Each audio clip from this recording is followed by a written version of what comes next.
रामपुर में जनता का प्यार आपको मिल रहा है। हमने देखा अभी आपने जनसंपर्क भी किया। क्या कहेंगे रामपुर की जनता के लिए और आपको क्या लगता है चुनाव का मूड? देखिए, मैं कल तक हूँ यहाँ पर। अगर आप लोग मुझे चुनाव लड़ने के लिए हाँ में फैसला सुनाएंगे तो फिर जो भी आप एतमाद मुझ पे कर रहे हैं मैं उससे 20 उतरूंगा, 19 नहीं उतरूंगा, ये मैं वादा कर रहा हूँ। जो भी जुल्म और ज्यादती पुलिस और प्रशासन करता आया है आज तक यहाँ पे किसी के साथ भी, वो ख्वाब में भी नहीं कर पाएगा, ये मैं वादा कर रहा हूँ। ये भारत के संविधान और कानून का वायदा है और मैं झूठा वादा नहीं करता। कोई भी किस तरह की परेशानी हो वो सब मेरी जिम्मेदारी है, क्योंकि मैं आपका नौकर नंबर 1 बनने की कोशिश कर रहा हूँ। लेकिन मेरे हक में फैसला दीजिए। अभी भी करीब मेरे ख्याल से 20 घंटे हैं और ये इलेक्शन में अपने जाती मफाद के लिए लड़ने नहीं आया हूँ। ये कांटों भरा रास्ता है। मैंने अपने आप को कुर्बानी के लिए पेश किया आपके सामने। अब मैं आपके हवाले हूँ। मुझे कबूल करना है या ठुकरा देना है, ये आपके हाथ में है। अगर आपने कबूल किया तो फिर मैं आपकी हर उम्मीद पे पूरा उतरने के लिए पूरी कोशिश करूंगा और वादा करता हूं ये जुल्म और ज्यादती का माहौल जो बना हुआ है इसे जड़ से उखाड़ के फेंक दूंगा। एक बड़ा सवाल यह है कि जो प्राचा ईवीएम मशीन की लड़ाई लगातार लड़ रहा था, वो आज ईवीएम मशीन से ही चुनाव लड़ने को तैयार क्यों है? मेरी एक और अल्लाह ताला ने जो एक सिफ्त दी है वो ये है कि कोई भी काम अधूरा मैं नहीं छोड़ता। ईवीएम की लड़ाई लड़ने के लिए ही मैं इलेक्शन ईवीएम से लड़ रहा हूं, क्योंकि पॉलिटिकल पार्टीज ने उस ताकत से हम लोगों का साथ नहीं दिया सड़कों पे आके, और चुनाव अनाउंस हो गए तो हमारे सारे एक्टिविस्ट ने इंडिया भर में ये सोचा कि ये चुनाव के माहौल में ईवीएम की आवाज दब जाएगी, तो उसके लिए ये तय किया गया एक ऐसी सीट जो भारतीय जनता पार्टी जीती हुई हो, मुश्किल स्टेट यानी कि उत्तर प्रदेश में हो जहां पुलिस प्रशासन वैसे भी जुल्म और ज्यादती करती आई है। एक ऐसी सीट को आप जाएं, उसको जिंदा करें, फ्रेम मिलाएं और साथ के साथ ईवीएम के खिलाफ प्रैक्टिकल सबूत। हमारे साथ वकील साहब बैठे हैं। आज तक जितनी भी केसेस हुए हैं वो रिट जुरिस्डिक्शन में हुए हैं। वहां सबूतों को तोला नहीं जाता, एविडेंस को। वहां अनकॉन्ट्रोवर्टेड फैक्ट्स पे बहस होती है, ऐसे फैक्ट्स पे बहस होती है और फैसले होते हैं जिसको दोनों साइड सच माने। लेकिन अगर इलेक्शन पिटीशन यानी कि कोई सूट लड़ा जाता है तो उसमें दोनों साइड जो होती हैं उसके एविडेंस पेश करती हैं और वो गुण दोष के आधार पे, मेरिट्स पे फैसला होता है। आज तक किसी ने भी कोई ऐसा केस नहीं किया कि सबूत जुटा के हर स्टेज पे ईवीएम की उस पे कोई केस आज तक नहीं डला है। ज्यादातर केस डिसमिस भी इसी बात पे हो रहे हैं कि सरकारी बात को अदालतें गॉस्पेल ट्रूथ मानती हैं, उनको शक नहीं करती अगर कोई ओवरवेलमिंगली सबूत ना पेश किया जाए।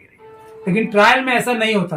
तो हमने बनते ही कैंडिडेचर हमारा पास होते ही सबसे पहले हमने लेटर लिखा था कि section 59 and section 61 capital A की रूल से चुनाव जो है पेपर बैलेट से होने चाहिए, ईवीएम से नहीं, तब तक जब तक चुनाव आयोग ये फैसला ना करे किसी 1 या 2 या 3 या किसी भी सीट के लिए कि यहाँ पे पेपर बैलेट से चुनाव पॉसिबल नहीं है, मतपत्र से चुनाव नहीं हो सकते, उसकी वजह बता के ऑर्डर करे और उसके बाद ही वहां पर ईवीएम से चुनाव हो सकते हैं। तो रामपुर के लिए हमने लिख के दिया है कि यहाँ पर कोई ऑर्डर ऐसा नहीं है इलेक्शन कमीशन का कि यहाँ ईवीएम से चुनाव होने चाहिए, इसीलिए पेपर बैलेट से चुनाव कराए जाए। चुनाव आयोग ने कोई जवाब नहीं दिया है, उसका आंदोलन यहाँ भी और दिल्ली में हम शुरू करेंगे। इसके बाद जब हमें हैंडबुक दी गई ईवीएम की, कल भी मैंने प्रेस कॉन्फ्रेंस करके बताया था, उसमें से ईवीएम के बारे में जितनी बातें झूठी इलेक्शन कमीशन के पैम्पलेट में थी वो हमने उजागर की, उसकी भी एप्लीकेशन लगाई है कि इस तरीके से ईवीएम आपके खुद की जबान में सेफ नहीं है, तो ये दूसरा तरीका। तो इसलिए ईवीएम की लड़ाई अब सबसे बड़ी रामपुर में हो रही है। इसीलिए रामपुर की आवाम से मैं फिर गुजारिश कर रहा हूं कि ईवीएम की लड़ाई लड़ने के लिए भी, और ईवीएम से अगर हम निजात नहीं पाएंगे तो 20% वोट करीब एक्स्ट्रा मिलते हैं। जो पार्टी इख्तियार में होती है वो ले सकती है, और किसी और पार्टी ने इसका मिसयूज किया हो या ना किया हो, बीजेपी ने जरूर इसका मिसयूज किया है 2019 में भी और दीगर चुनाव में, इसमें भी करेगी। दूसरी, ईवीएम की लड़ाई हम लड़ रहे हैं और ईवीएम की लड़ाई के लिए ही रामपुर का एक बड़ा मुद्दा ईवीएम भी है, जो मैं प्रोसीजर फॉलो करूंगा, इसको मुल्क भर के सारे ऑपोजिशन के मेंबर ऑफ पार्लियामेंट फॉलो करेंगे। मैं उन्हें रास्ता दिखाऊंगा कि इस तरीके से ईवीएम के अंदर घुस के भी हराया जा सकता है। सर जनता का जी, क्या एक बात ये है कि ये माना जाए कि प्राचा जी की सोच ये है कि अगर ईवीएम एक नाव है तो उसमें सफर करना पड़ेगा उसको डुबाने के लिए। ऐसा इसलिए हुआ है क्योंकि पॉलिटिकल पार्टीज ने सड़कों पे आके, उन्होंने स्टेटमेंट्स तो दी, सड़कों पे आके हमारे साथ प्रदर्शन नहीं किए।